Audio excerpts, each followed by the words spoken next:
We'll move on to question 78. Thank you, Caherly. The problems of alcohol misuse and the recommendations to deal with these in the report of the Royal College of Physicians of Ireland are indeed similar to those reported by the Substance Misuse Steering Group.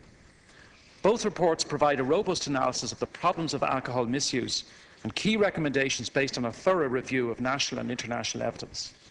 I wish to inform the Deputy that I will be submitting proposals to the Government shortly, very shortly, to deal with the misuse of alcohol. These proposals are based on the recommendations of the Substance Misuse Report. I want to emphasise that these proposals are real and tangible, and that they cover all of the areas mentioned in the report, the Substance Misuse Report, including, but not limited to, legislation on minimum unit pricing, which is about setting a statutory floor price per gram of alcohol, access and availability of alcohol, including, of course, separation of alcohol from other products in retail units where alcohol is sold, and advertising and sponsorship. The Cabinet Committee on Social Policy has already considered these proposals, and in developing them, my officials and I have had frequent discussions with a number of departments. At the same time, work by my officials on developing a framework for the necessary Department of Health legislation governing, amongst other matters, minimum pricing has continued. For example, in conjunction with Northern Ireland, a health impact assessment is being commissioned as part of the process of developing a legislative basis for minimum unit pricing. Scotland commissioned the same sort of assessment when it was developing its legal framework on minimum unit pricing, approved in the Scottish High Court only last week on the 3rd of May last year, which I'm very pleased to see. The health impact assessment will study the impact of different minimum prices on a range of areas such as health, crime and the likely economic impact. Thank you. Deputy O'Sullivan. Thank you, and I wish you well with bringing those proposals to Cabinet, and I hope that they do make progress. There's no doubt we have a very unhealthy relationship with alcohol, and the statistics of the role of alcohol in murder and assault and sexual assault, public order offences, is truly frightening. And what's particularly frightening now is the increase in liver disease, particularly young people. An 18-year-old female, I think, was the most recent casualty to that. I think we're moving away from what was our pub culture, which was the pub as an occasion to go out and to socialise and meet people. And what we have now is a very serious role where you go and buy a bottle of milk, you can buy alcohol. You go to get petrol, you can buy alcohol. So there are very serious issues there, and I really hope what you're talking about with the minimum pricing.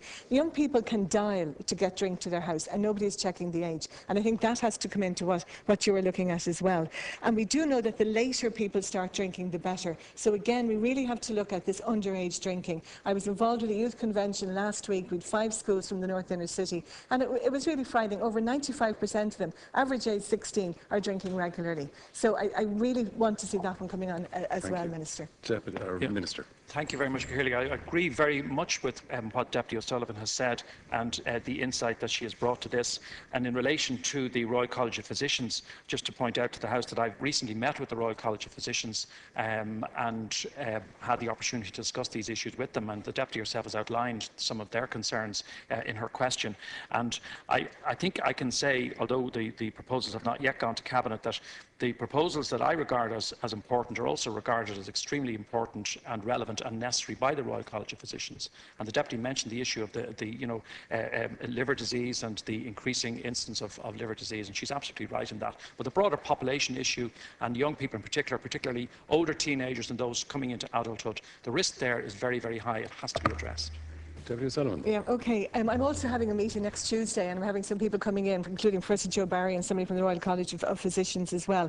We looked at marketing, and we looked at certain ads that the drinks companies were coming up with. Extremely clever, fabulous ads. And the young people all were talking about how these ads were associating alcohol with having fun, with being healthy, with confidence building, with having relationships. So I do think the whole area of advertising has to be looked at. And as I met people from the gambling industry recently and was asking them about a levy in terms of gambling addiction, what contribution will the alcohol industry make? Are they making, I think it should be a lot more, if whatever they're doing, on these issues that are related with alcohol and costing everybody so much more? Thank you, Deputy. Minister.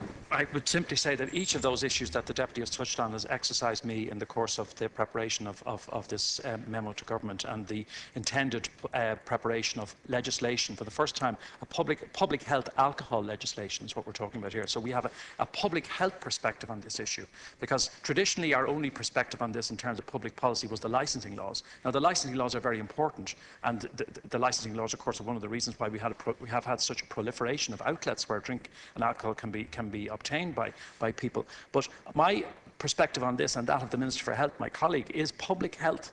And that's the perspective we're bringing to bear on this. And I hope and expect a broad degree of support for the measures that I'm proposing. Thank you, Minister. We move now.